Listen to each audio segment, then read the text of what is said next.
hadalhayn baahsan ayaa ka dhalatay saacadihii la soo dhaafay baraha bulshada. Inta badan dadka waxay falaqeynayeen dhimashada Netanyahu kadib markii tiifiyada ugu sarreeya dalka Iiraan ay baahiyeen inay ku guuleysteen dilka ra'iisul wasaaraha Israa'iil Netanyahu. Wararka ku saabsan dhimashada Netanyahu ma ahan mid boqolkiiba boqol la xaqiijiyay, balse khubarada ku xeeldheer internetka iyo sirdoonka ayaa u badinaya boqolkiiba 90 inuu yahay mid waqti hore geeriyooday ama dhaawac culus oo soo gaaray kadib markii Iiraan ay ku duqeysay gantaal plastic ah kaas oo awood u leh dhulka inuu hoosta u galo ilaa 100 mitir guriga oo ka degan yahay Tel Aviv. Netanyahu ayaa Isniintii 16 Maarso ka soo muuqday TV-ga isagoo gacanta ku haya koob kafay ah. Muuqaalkaas ayaa loo badinaa inuu yahay jawaab celin u muuqato anigu maana dhiman balse waxaan ahay qof nool. Muuqaalka Netanyahu oo u muuqday mid jawaab ah ayaa hadalhayntii awal jirtay si laba jibaaray kadib markii khubarada ku xeel dheer ay muujiyeen in 70% muuqaalkan uu egyahay mid aqliga macmalka ah. Muuqaal soconaya wax ka yar 1 daqiiqo ayaa laga duubay ra'iisul wasaaraha Israa'iil Netanyahu asigoo gacanta ku haya koob kafay ah. Mid ka mid ah hadallada uu ku hadlaya ayaa ah sida tan: anigu maana dhiman balse waan noolahay, waxaana gudanayaa wali waajibaadkayga shaqo, waan jeclahay kafeega iyo wadankayga. Waa kuwan qaar ka mid ah calaamadaha ugu fudud sawirada ama muuqaalada lagu farsameeyay aqliga macmalka ama AI-ga. Qodobka koowaad, fiiri gacmaha ama faraha qofka. AI-da inta badan kuma fiicna saamaynta xubnaha yaryar. Haddii qofka uu muuqdo inuu leeyahay 6 farood ama farihiisa ay u muuqdaan kuwa isku dhex jiro, boqolkiiba 70 waxaa loo badiyaa muuqaalkaas inuu yahay aqliga macmalka ah. Qofka AI-ga sameeyay inta badan indhihiisa uma milicsadaan si boqolkiiba boqol ah, balse waxay u muuqdaan kuwa dhalaala oo ka duwan dadka bini'aadanka caadiga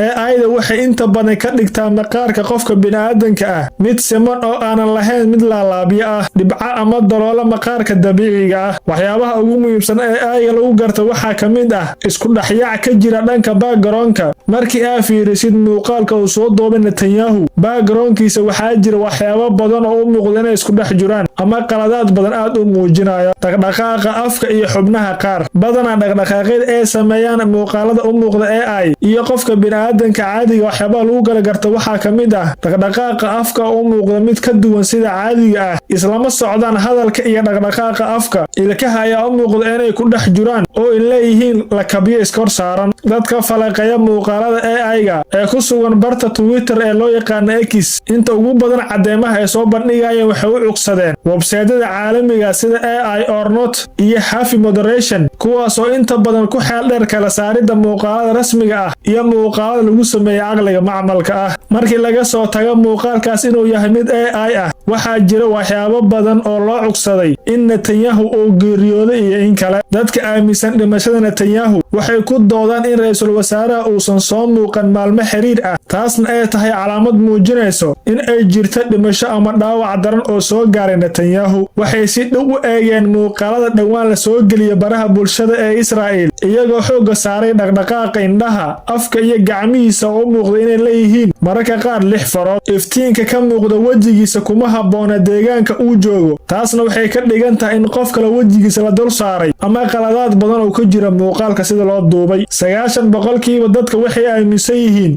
in dowladda ay qarinayso dhimashadiisa si aysan u dumin niyadda shacabka iyo ciidanka Israa'iil, iyagoo taas beddelkeeda ku qasbanaad inay adeegsadaan AI si loo ilaaliyo mooraalka shacabka iyo ciidanka Israa'iil. Ilaa hadda ma jirto telefishin si rasmi ugu hadlay in uu geeriyoodo ama uu dhaawacmay Netanyahu kaas oo laga leeyahay gudaha Israa'iil, balse inta ugu badan tiifiyada Iiraan ayaa baahiyay dhimashada Netanyahu. Isku soo wada duub, isbuucyada soo socda waxaa la filayaa inay soo baxaan xaqiiqada jirto. Haddii la xaqiijiyo dhimashada Netanyahu, Iiraan boqolkiiba 60 waxay ku guuleysatay dagaalka ay kula jirtay Israa'iil, waxayna argoosi rasmi ah u samaysay hogaamiyahoodii la dilay Ayatollah Al-Khamenei.